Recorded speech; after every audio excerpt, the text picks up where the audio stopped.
Liara visits Italy after her fiance breaks it off with her, and she ends up buying her parents' dream villa for just €1, and due to their law, she now has to fix it up. Liara then meets Leo, another American who helps her with these renovations for the house.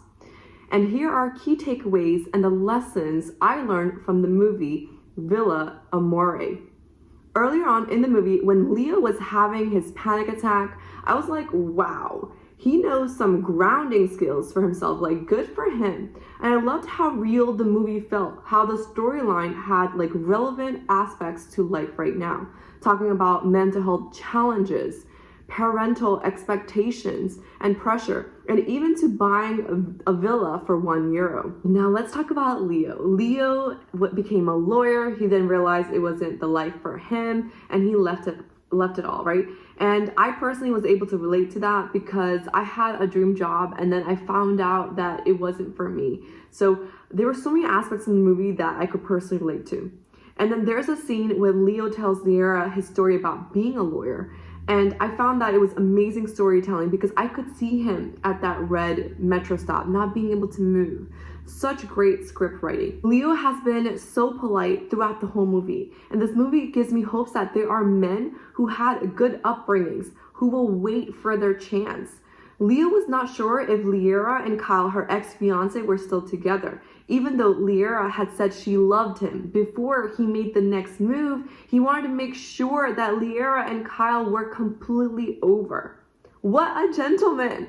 And I know this is a movie, but the law of attraction teaches us we are who we attract. And I choose to watch movies like this because it confirms that there are good men out there with manners who are kind and polite. Then the scene when she falls off the ladder. Amazing acting, by the way. Great script writing and presentation. This scene made me emotional too, with her falling, him coming to her rescue, maybe hours later, and not sure, but just that feeling of helplessness. I could feel her. It was like she was trying to keep everything bottled up, and after she fell, she couldn't hold it anymore. Leo finds her on the floor. He's like, how can I help? And she tells him everything on her mind. She was like, this was a mistake. How can I do all of this? I miss my dad. And she just starts breaking into tears. And he asks her, how can I help? And she tells him, I want my dad.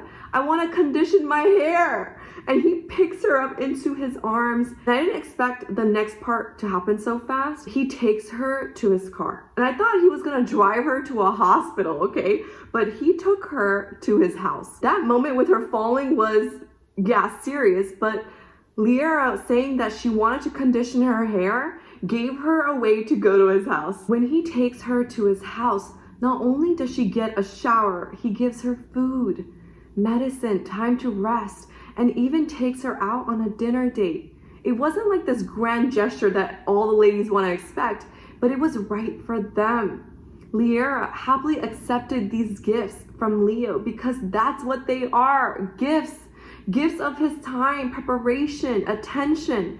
And that could be the food, the clothing, or the dinner date, and just love. People make love so hard. Let's go back to the basics. Food, water, shelter, like in the movie. It was a form of love and support. In the beginning of the movie, Leo gives her a flashlight, a blanket, and a pillow. What a thoughtful gift for someone who has no electricity or bedding in the home.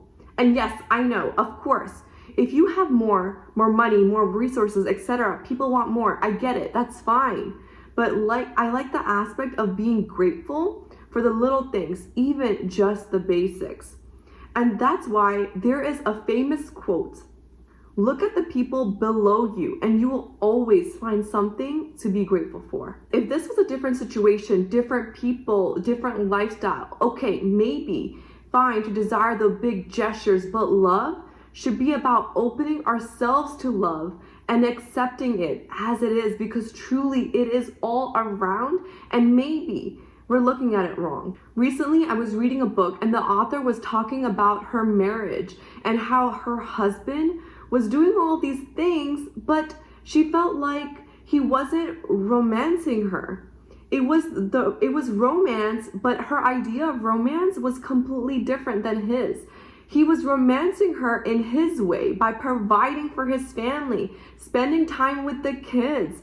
And once she reflected on that, she realized love is actually all around her already. What she desired, that particular type of love, she poured into herself, which made her even more attractive to her husband. He then started to do things that she wanted without her even asking for it. When she fully accepted his love, gave herself what she wanted without asking for it, became even more magnetic, he aligned with her.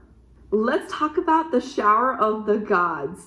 I thought she was just saying this because she hadn't showered for like a while. I don't know how long, but apparently there is something different because she ends up hiring experts to build one in her home. There are a lot of romantic moments in the movie, but there's one in particular I want to share. When the main character's ex-fiance comes back, Kyle, from his trip from Thailand, I thought it was incredibly sexy when Leo stands up for her. And there is so much more in the movie that I can go on about, but I think that's all I wanted to share today. Overall, I had an amazing time watching this movie, and I would totally rewatch it again. If you liked today's video, make sure you hit the like button and subscribe, and until next time.